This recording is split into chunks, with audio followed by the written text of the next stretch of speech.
पर्यटनासाठी अत्यंत प्रसिद्ध असलेला घोडाझरी तलाव येथे पावसाळ्याच्या दिवसात लाखो पर्यटक येतात। मात्र बाहेरून येणारे पर्यटक हे या मुख्य गेट ते तलाव परिसरापर्यंतचा रस्ता याच्या आजूबाजूला आणि तलाव परिसरामध्ये सोबत आणलेल्या प्लास्टिक बॉटल, प्लास्टिक पत्रावळी, प्लास्टिक ग्लास, दारूच्या बाटल्या, प्लास्टिक पिशव्या असा खूप सारा पर्यावरणास आणि वन्यजीवांच्या करिता हानिकारक असलेला प्लास्टिक कचरा जंगलभर फेकून जातात।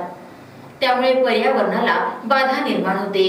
परिसरामध्ये पर्यावरणासाठी झटणारी आणि पर्यावरण संवर्धन तसंच संरक्षणाचं काम करणारी स्वाप संस्था पर्यावरणात विखुरलेल्या प्लास्टिक कचऱ्यामुळे होणारे पर्यावरणाचे आणि वन्यजीवांचे नुकसान लक्षात घेत येत्या 7 ते 8 वर्षांपासून सतत आपल्या परिसरातील जंगल परिसरातील रस्ते, धार्मिक स्थळ, पर्यटन स्थळ, तलाव, डोंगर परिसर हे त्या परिसरात पडलेला प्लास्टिकचा कचरा गोळा करून स्वच्छ करण्याचं काम ही स्वाप संस्था प्लास्टिक मुक्त पर्यावरण अभियान राबवून श्रमदानातून करत असते आणि वर्षातून परिसरातील प्रत्येक जंगलालगतचे स्थळ हे 3दा प्लास्टिक मुक्त करत असते।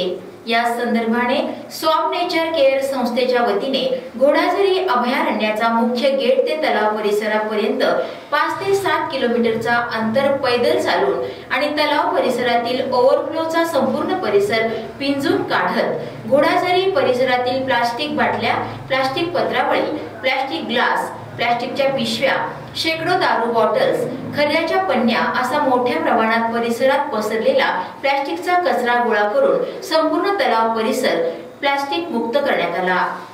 यावेळी स्वाप नेचर केअर संस्थेचे 35 स्वच्छता मित्रांनी आणि संस्थेच्या 12 महिला सदस्यांनी राबवण्यात आलेल्या प्लास्टिक मुक्त पर्यावरण अभियानाला मोलाचं सहकार्य केलं। संस्थेच्या या कार्याबद्दल त्यांचं कौतुक केलं जात आहे।